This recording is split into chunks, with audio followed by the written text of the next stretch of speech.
Hi, I'm Tim. Join me in this video as I go through a discussion of twin-engine airplane procedures for RC model airplane pilots. Let's get to it.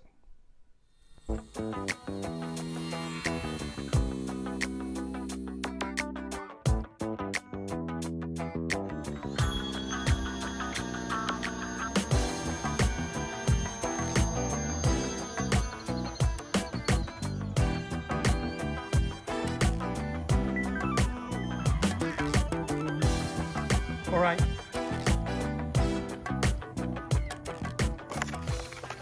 Beautiful, man. In this video, I'll go over some of the important aspects of multi-engine to include twin-engine flight for RC model airplane pilots, what you should think about as you're flying your airplane. I'll discuss what happens in full-scale twin aircraft and then relate them to RC model airplanes. I base this discussion on my experience as a multi-engine flight instructor for the FAA for light twin aircraft. Also, I have type ratings of both the CRJ 700 and Boeing 777, which are multi-engine aircraft. I've also designed and flown this twin-engine RC model airplane. As you can see from the opening video, it flew very well. Link is in the description.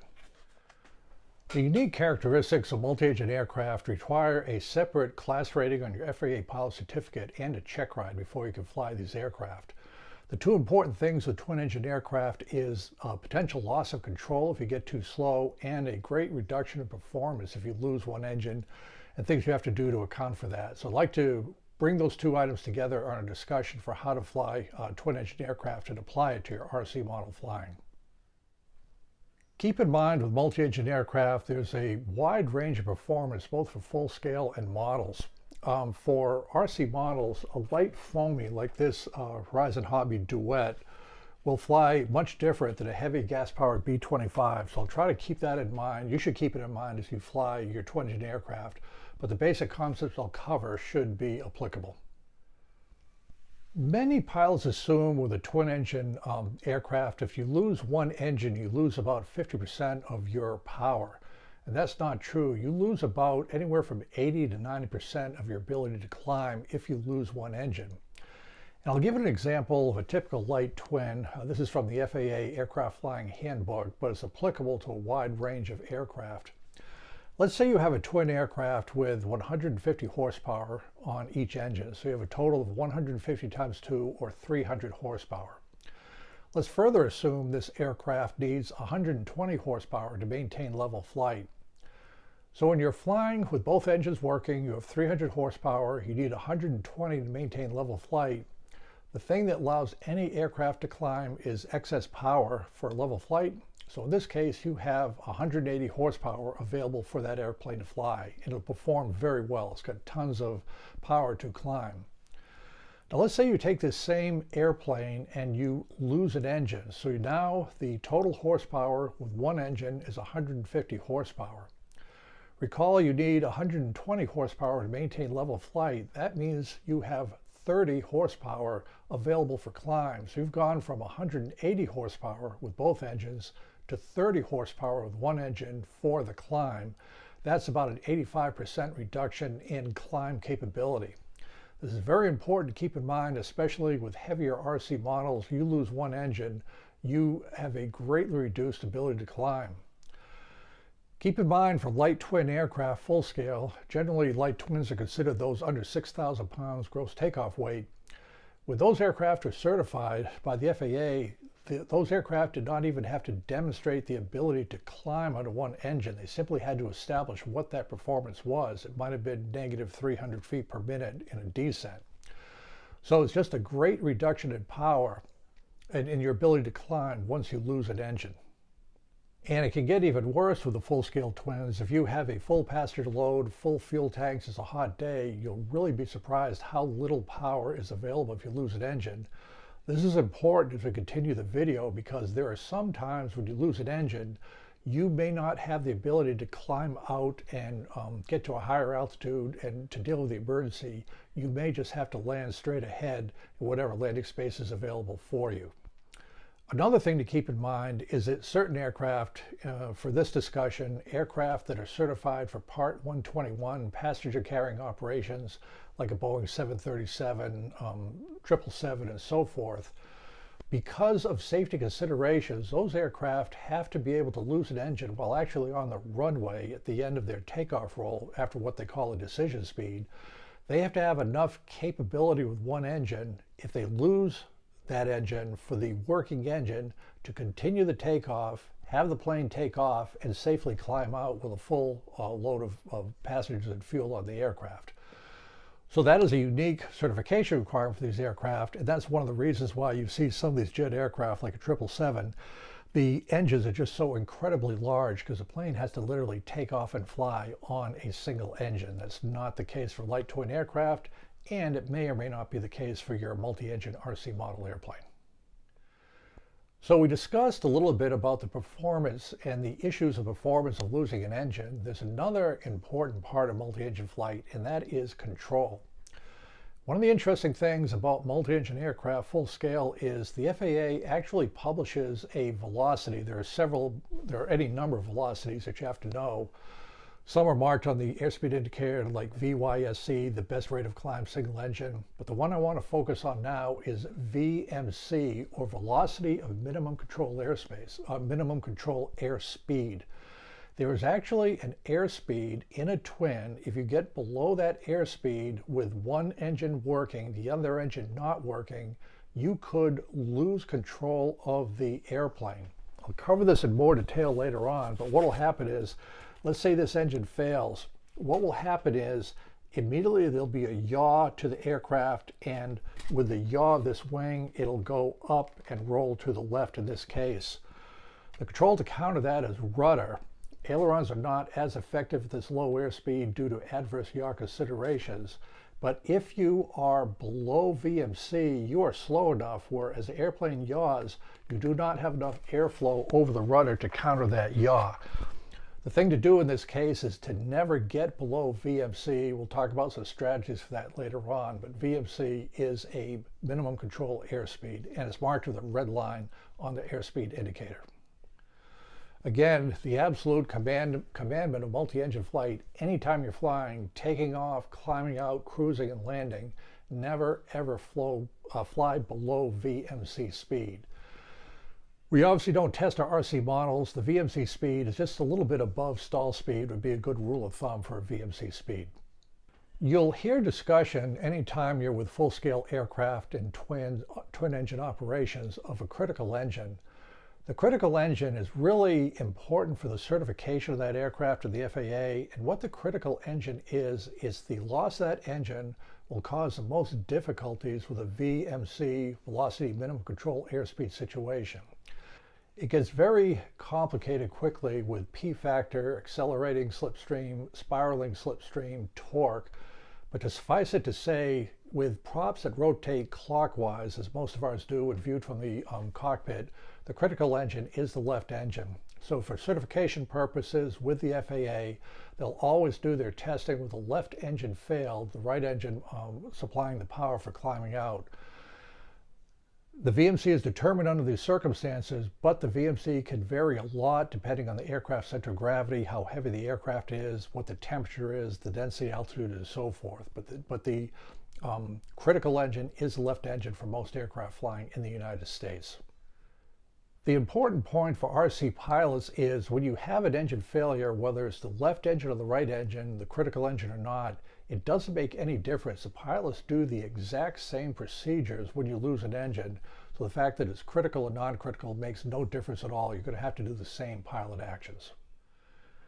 As an aside, there are some very high performance twins. The P-38 comes to mind that to mitigate the critical engine problem in certification and for flights, they actually have counter-rotating propellers. The propellers rotate in different directions. For this to be most advantageous to the pilot, you want the left engine rotating in a clockwise manner, and you want the right engine being in a counterclockwise manner. With this way, there is no critical engine.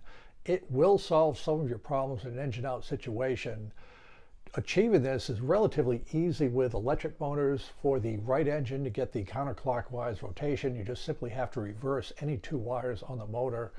Just be sure you have the reverse pitch prop in this situation. For gas motors, it's going to be a little bit more complicated if you wish to pursue the counter rotating prop approach.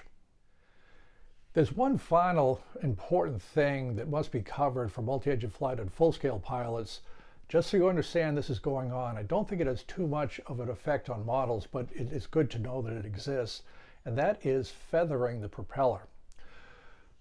So light single-engine aircraft like a Cessna 172, they have a fixed pitch propeller. The propeller pitch does not change. It's a solid piece of metal, and that is okay for where a 172 operates takeoff, cruise, and landing. Higher performance signals will have a variable pitch prop where you can control the pitch of the propeller slightly to have different pitch settings for different phases of flight, like takeoff and a cruise flight. This is for efficiency and the best use of the power of that engine.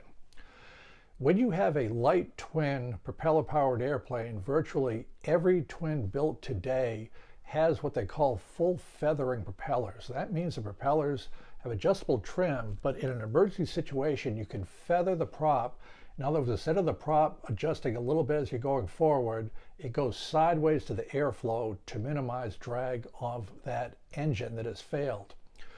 The reason this is very important is when an engine fails, the prop is still flat to the wind, and just like a pinwheel, the engine will, the prop will rotate in the airflow as you're flying along. A windmilling engine creates an incredible amount of drag. There is no way that you can climb out or have any level of performance with a windmilling engine. It is absolutely critical that you feather that propeller to have any hope for a full-scale aircraft of recovering from that engine failure. The feathering mechanisms are extremely complicated. To have the propeller go sideways to the slipstream, it's just a lot of rumbling and shaking in the aircraft. I am not aware of any RC models that have full feathering props. I'm not even sure if you could tell from the ground if you have an engine failure to feather it, but that's what's going on for the full-scale aircraft. For your models, if whether it's electric or gas, you have an engine failure, your prop still windmills, I think you're just going to have to live with it. There's a chance it may not windmill, it'll just be fixed. But again, that discussion that a windmilling prop creates all sorts of drag is very important on dealing with an engine failure for the RC model airplane pilot. With all that background in mind, let's go over some pilot procedures of what you do with your RC model airplane and you're having multi-engine flight and there's any sort of engine failure. The first thing to mention is, and you saw that in the opening video, with a twin engine airplane, when both engines are working, it flies normally. It flies just like a regular airplane, a little bit bigger, a little bit faster, a little bit more performance, but it flies just fine with two engines working. There's really nothing special to remark. However, it's very important before you advance the throttles for takeoff that you have thought out and you have a game plan in your mind for an engine failure, because there's simply not going to be enough time to think about it when you have an engine failure. You just have to react immediately to deal with that, full scale and for sure RC models. So the first thing to consider is an engine failure on takeoff. If you lose an engine during takeoff roll, you're still on the ground, any doubt, burp, problems perceived to the engine, the solution is simple and it's always followed the same way. You reduce the throttles to idle and you stay on the ground. You do not continue the takeoff and take that failed engine up into the sky. Use whatever steering you have, nose gear or tail wheel, to try to maintain on the runway, but engine problems on the ground, reduce to idle and just roll out and figure out what's going on. Do not attempt to take off. Let's say you've taken off your 50 or 100 feet in the air and now you start having engine problems. An engine failure on takeoff is the worst possible problem any pilot can have because it requires immediate action. As we talked about, you're going to have up to an 85% reduction of climb capability. That's after you feather the propeller, and you're going to have control issues if you're anywhere near VMC. So as I mentioned, VMC is the minimum controllable airspeed. Never fly below that, so take off in a twin always at a little bit higher airspeed than you normally do. You'll be above VMC, red line in the cockpit, above your stall speed as you look at it. If you're taking off and the plane starts turning due to an engine failure, and you're not too high, 100 feet or so, and there's field in front of you, the best course of action, again, is to reduce the throttles. By reducing the throttles, there's one throttle control, obviously, for an RC model for both engines. By reducing the throttle, The good engine that's creating the yaw no longer is doing that. It's just the engine's in idle. So you don't have to worry about the nose turning or any yaw resulting in a loss of aircraft control. Instinctively lower the nose to maintain your airspeed so you don't have engine power. And by reducing the throttle, you'll negate the yawing of that bad engine, lowering the nose to maintain the airspeed. Make sure your gear is down and just land straight ahead. Even if you go off the end of the runway in this situation, it's better to go off the runway under control than to try to stagger through the takeoff, lose control, and spin in from the effect of that failed engine. So you're going to take off, not too high, reduce the throttle, lower the nose, and just land straight ahead. We can recover from the model off the end of the runway. So if you're high enough where landing's not practical, you're climbing out, what'll happen when you lose an engine? Things will be happening very quick. Your first indication will be, let's say this is the working engine, this is the failed engine. The working engine will pull the model into the direction of the dead engine. The first control always is rudder. If you're at a slow speed situation, remember when you lose the engine, you have that great reduction in climb capability, lower the nose to maintain your airspeed, use rudder to try to negate the yaw. If you apply rudder and the model is still yawing into the dead engine, the best course of action is to reduce the throttle on this engine such that you're negating or taking away that yaw capability. You'll maintain aircraft control, which is our objective at this time. You may have to land crossways off the side of the runway, but if you don't reduce the power and it continues to pull into that dead engine, you could potentially lose control. Again, our RC models aren't tested for this. If this happens, you're essentially the Edwards Air Force Base test pilot for this mission. These are just some options to make a bad situation not any worse than necessary. And your model may fly under partial pilot just with that engine and still have the yaw under control. As you gain more airspeed, ailerons can come into play to try to keep the wings level. Find a reasonable airspeed where you can maintain aircraft control and come around and land as soon as practical in this situation. But again, the key thing is if you can't control that nose yaw moment from the failed engine, reduce the power, that'll give all your controls more effectivity, especially the rudder, to mitigate that situation. If you lose an engine under normal cruise flight with a twin, you may not even know it. It just may sound a little bit different. There's not going to be too much of a yaw because all the controls with the cruise airspeed are pretty effective. Just look at your engine gauges at a full scale. Maybe you ran out of gas or you didn't cross-feed a tank or something like that. On a model, consider just reducing the throttle slightly. Make sure you keep the model in sight and just plan for a relatively normal landing. The engine loss at the higher airspeeds, the plane will be fully controllable, and you may consider a slightly higher airspeed as you come in for the landing. Remember, as you gradually reduce the throttle, as you do for any landing, once you get down to idle power on that one working engine, there's no yaw input to the aircraft. It's just a normal landing as before. Make sure you keep up with the gear. Avoid a low approach because we don't want to have any drug-in low approaches in a situation like this. You want to keep reducing that throttle as you come into land. And also remember, if you're coming into land with a single engine, and this is an important point, you do not, I repeat, you do not have the option of a go-around single engine. That'll just put you right back up into a VMC single engine yaw situation. You are committed to land. Even if you go off the end of the runway, at least you'll be able to get the model more or less into one piece, landing single engine. So flying a multi-engine airplane can be a lot of fun. I had a lot of fun when I did it with my twin engine design. We are very fortunate to have the option of electric powered motors. With gas powered motors, especially larger models, you did have to worry about engine failures that could happen during these flights. The electric motors are really pretty reliable, so the chance of a engine failure is lessened a great deal with electric motors. Remember also the basic procedures. Just have in mind before you take off. Anything wrong on the ground, you stay on the ground during the takeoff. Shortly after takeoff, you lose an engine, engines to idle, land straight ahead. If you go off the end of the runway, no big deal. If you're high enough, you're turning out of traffic and you lose an engine, try to Make sure you have full power. Use rudder to counter the yaw into the dead engine.